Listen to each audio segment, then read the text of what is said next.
Hello friends, I'm back with my another video. Okay, তো আজকে আমাদের ভিডিওর টপিক হচ্ছে quick access toolbar. Quick access toolbar কি? সাধারণত এই টুলবারটি যদি আপনার জানা থাকে তাহলে এমএস এক্সেলে কাজের ক্ষেত্রে আপনার কাজের গতি অনেক গুণ বেড়ে যাবে। ট্রাস্ট মি, অনেক গুণ বেড়ে যাবে। ওকে, তো চলেন শুরু করা যাক।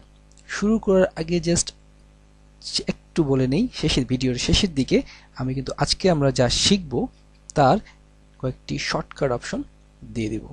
ওকে, তো এবার চলেন শুরু করা যাক।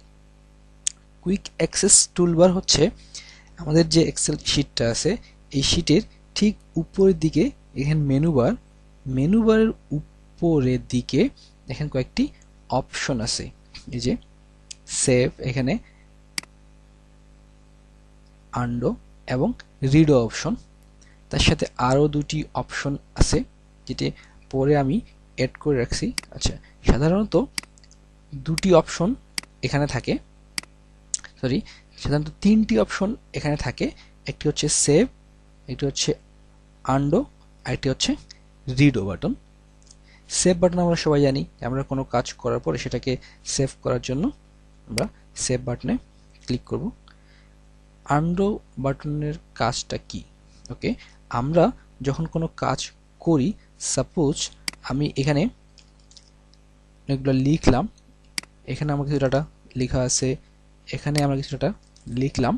ওকে, লেখার পরে দেখা যায় কোনো কারণে যদি হঠাৎ করে কোনো একটি ডাটা ডিলিট হয়ে যায়, সেক্ষেত্রে আমরা এই ডিলিট হয়ে যাওয়া ডাটাটাকে ফিরিয়ে আনার জন্য এই আন্ডো বাটন প্রেস করলেই দেখবেন আমার চলে যাওয়া ডাটাটি আবার ব্যাক করে চলে আসছে। অনেক সময় দেখা যায় যে এই ডাটাটি আমার প্রয়োজন নেই, আমি ব্যাক করে নিয়ে আসছি, বাট এটা আমার প্রয়োজন নেই। সেক্ষেত্রে আমি যদি রিডো বাটন প্রেস করি তাহলে আবার আমরা আগের অবস্থানে চলে আসছি। ওকে, তাহলে আমরা জাস্ট সহজেই বুঝতে পারলাম যে আন্ডো এবং রিডো বাটনের কাজগুলো কি।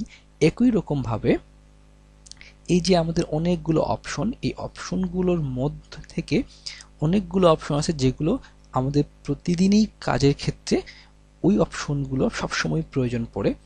যেমন সাপোজ আমার প্রয়োজন পড়ে ফরম্যাট প্রিন্টার বলেন, কার্ড বলেন, ঠিক আছে, কপি কার্ড, এই অপশনগুলো আমাদের সবসময় প্রয়োজন পড়ে। ঠিক আছে, অথবা যে আন্ডারলাইন অপশন, সাপোজ আমার এগুলো আন্ডারলাইন করার প্রয়োজন, সেক্ষেত্রে আমি আন্ডারলাইনে ক্লিক করে আন্ডারলাইন করে ফেললাম। কিন্তু আমি যখন অন্য একটি ট্যাবের মধ্যে থাকি, সেক্ষেত্রে আমার এই লেখাটাকে যদি আন্ডারলাইন করার প্রয়োজন পড়ে, আমাকে আবার আগের হোম বাটনে যেতে হবে, দেন আন্ডারলাইন বাটনে ক্লিক করতে হবে। এজন্য এই অপশনটা যদি আমার উপরের দিকেই থাকতো, কুইক অ্যাক্সেস টুলবারে থাকতো, তাহলে কিন্তু আমার আর এই সমস্যাটা হতো না। তাহলে এই বাটনগুলো আমরা অ্যাড করব কিভাবে? ওকে, তো চলেন দেখি। যে বাটনটি আমার কুইক অ্যাক্সেস বাটনে অ্যাড করতে হবে সেটাতে কার্সর রেখে আমি যদি মাউসের রাইট বাটনে ক্লিক করি তাহলে দেখেন যে চলে আসছে add to quick access toolbar. এখানে ক্লিক করলে দেখেন আমার এখানে চলে আসছে এটা। একই রকমভাবে আমার একটি খুবই প্রয়োজনীয় টুলবার হচ্ছে, প্রয়োজনীয় একটি অপশন হচ্ছে যে স্পেলিং চেকার অপশন। সেমভাবে এটাতেও মাউসের রাইট বাটনে ক্লিক করে অ্যাড টু কুইক অ্যাক্সেস টুলবারে ক্লিক করলে উপরে চলে আসে। সো এভাবে করে আমরা অতি সহজে যে কোনো অপশনকে কুইক অ্যাক্সেস টুলবারে অ্যাড করতে পারি।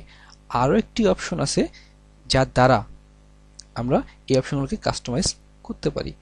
এই যে ডাউন এরো বাটনে ক্লিক করলে দেখেন অনেকগুলো দেওয়া আছে, যেমন হচ্ছে এখানে নিউ আছে, ওপেন আছে, যে চলে আসলো। আর যদি আমার আরও বেশি প্রয়োজন পড়ে সেক্ষেত্রে মোর কমান্ডে ক্লিক করলে দেখেন সবগুলো চলে আসছে। এখানে আমাদের এক্সেলে যতগুলো অপশন আছে, যতগুলো বাটন আছে, সব বাটন এখানে অ্যাভেলেবেল আছে। আমরা এখান থেকে সাপোজ আমার প্রয়োজন হচ্ছে যদি কাট বাটন প্রয়োজন হয়, আমি জাস্ট এটার উপর ক্লিক করে অ্যাডে ক্লিক করলে এখানে চলে আসছে। আবার এই যে অপশনগুলো আছে এখান থেকে আমি চাইলেই এদের জায়গা, এদের প্লেস পরিবর্তন করতে পারি। এখানে আমার সেভ অপশনটি প্রথম দিকে আছে, আমি এই সেভ অপশনটিকে চাইলেই নিচের দিকে নিয়ে যেতে পারি, যেটা আমার যেখানে প্রয়োজন আমি সেটাকে সেই জায়গায় নিয়ে যেতে পারি। নিচে এই এটাতে ক্লিক করে আমি যদি ডাউন অপশনে ক্লিক করি, মুভ ডাউনে ক্লিক করলে দেখেন সেভ অপশনটি নিচের দিকে চলে আসতেছে।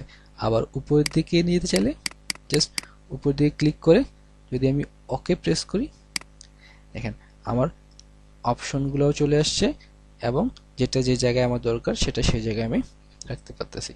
ওকে, এইভাবে করে আমরা আমাদের এক্সেলের কুইক অ্যাক্সেস টুলবারে যে কোনো বাটন অ্যাড করতে পারি এবং এর ফলে আমরা আমাদের কাজের গতি অনেক গুণ বৃদ্ধি করতে পারি। আর যদি মনে হয় যে না এগুলোকে এখানে প্রয়োজন নেই বা যেটা যখন প্রয়োজন শেষ, জাস্ট আমরা আবার মাউসের রাইট বাটনে প্রেস করে remove from quick access toolbar, just remove from, just আমি ক্লিক করে ফেলছি। আচ্ছা, জাস্ট উপরে রেখে মাউসের রাইট বাটন প্রেস করলেই remove from quick access toolbar. এভাবে করে আমরা অ্যাড করতে পারি এবং রিমুভ করতে পারি। তো আমি বলেছিলাম ভিডিওর শেষের দিকে আমরা আজকে যা শিখলাম যে আমরা কীভাবে সেভ করব, আনডো, রিডো, এই অপশনগুলোর শর্টকাট নিয়ম আমি আপনাদের দেখাবো। সো শর্টকাট দেখার জন্য এই যে দেখেন এখানে আমি আপনাদের জন্য শর্টকাট অপশনটি নিয়ে আসছি। শর্টকাটের জন্য আমার কন্ট্রোল এস প্রেস করলে সেভ হবে, কন্ট্রোল জেড প্রেস করে আমরা আনডো করতে পারি এবং কন্ট্রোল ওয়াই প্রেস করে আমরা রিডো করতে পারি। এভাবে করে আমরা অতি দ্রুত আমাদের কাজগুলোকে শেষ করতে পারি। ওকে, তো ফ্রেন্ডস আজকের জন্য এটুকুই। ভিডিওটি যদি আপনাদের ভালো লাগে আর যদি ভালো নাও লাগে তারপরও চ্যানেলটিকে সাবস্ক্রাইব করে রাখুন, কারণ আরও নতুন নতুন ভালো ভিডিও নিয়ে আপনাদের সামনে হাজির হব। আজকের জন্য এটুকুই। আল্লাহ হাফেজ, ভালো থাকবেন সবাই।